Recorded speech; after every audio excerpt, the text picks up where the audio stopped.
السلام علیکم ورحمت الله وبرکاتو. نن د لسم درس دریمه برخه ده.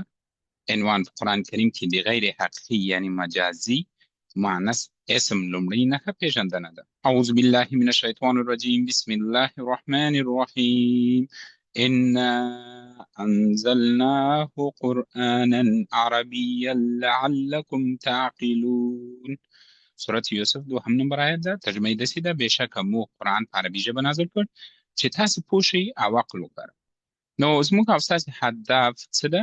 عربي ژبه زده کوو، د قرآن ژبه زده کوو، په خپله ژبه زده کوو، تر څو موږ وکولی سو چې په قرآن باندې پوه سو او کله چې لمانځه ته درېږو هغه سورې چې موږ لا یاده کړي د هغه په معنا پوه سو. نننۍ موخې مو څه دي؟ په قرآن کریم کې د غیر حقیقي یعنی مجازي مؤنث اسم لومړۍ نښه پیژندنه ده. په سورت الغاشیه لومړی نمبر آیات، سورت الغاشیه 2 نمبر آیات، سورت الغاشیه 3 نمبر آیات. په قرآن کریم کې د غیر حقیقي یعنی مجازي مؤنث اسم لومړی نښه پیژندنه ده. دا غیر حقیقي یعنی مجازي مؤنث اسم هغه اسم بلل کېږي چې حقیقي نه وي، یعنی بیولوژیکي نه وي. لومړی نښه یې څه ده؟ مخکې له دې چې آیات تلاوت کړم لومړی نښې ته راځم. هغه اسمونه چې په تای مربوطه پای ته ورسېږي هغه اسمونه څه دي؟ مؤنث اسم. دلته اوس راځم. أعوذ بالله من الشيطان الرجيم بسم الله الرحمن الرحيم هل أتاك حديث الغاشية. سورة الغاشية لومړی نمبر آیات. ترجمه یې داسې ده: آیا تا ته د پټونکي یعنی د قیامت خبر رسېدلی دی؟ د تای مربوطه په اړه غواړم معلومات درکړم.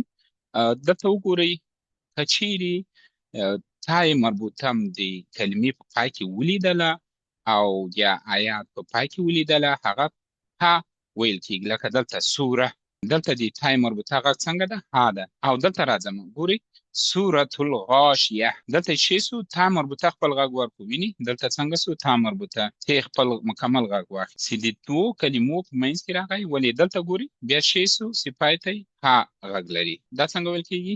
سوره که په تنهایی ولولي معنی شی ده سوره ده، او که یو ځای ولولي نو دلته تا غږ لري. زه اوس دلته ځان ته لولم الغاشیه.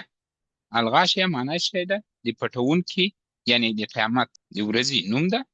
هر هغه څوک چې غواړي د قیامت د ورځې په اړه معلومات ترلاسه کړي نو له هغو څخه مې هیله دا ده چې د سورت الغاشیه سورت تر پایه له ترجمې سره وګوري. نو اوس دلته ما پیدا کړ چې دا اسم په کومې کلمې پای ته رسېدلی؟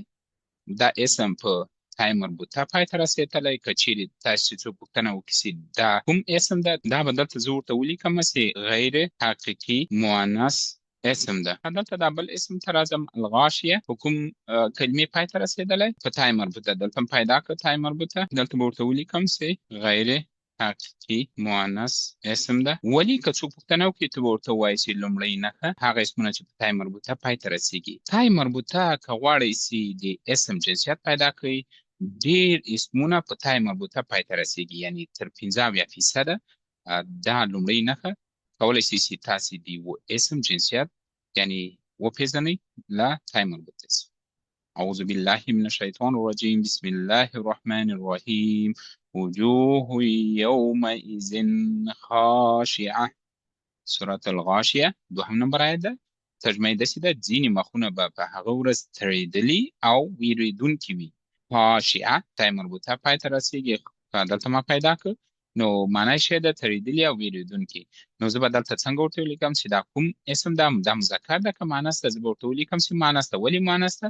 چې په پای کې کومه کلمه ده؟ تای مربوطه. دلته به زه ورته ولیکم چې دا غیر حقیقي مؤنث اسم ده. که راځئ بل مثال ته ځو. اعوذ بالله من الشیطان الرجیم بسم الله الرحمن الرحیم عاملة ناصبة. سورة الغاشیه 3 نمبر آیات ده. دلته ګورم چې ترجمه یې څه ده؟ سخت زیار ایستونکي، ستړي کیدونکي به وي.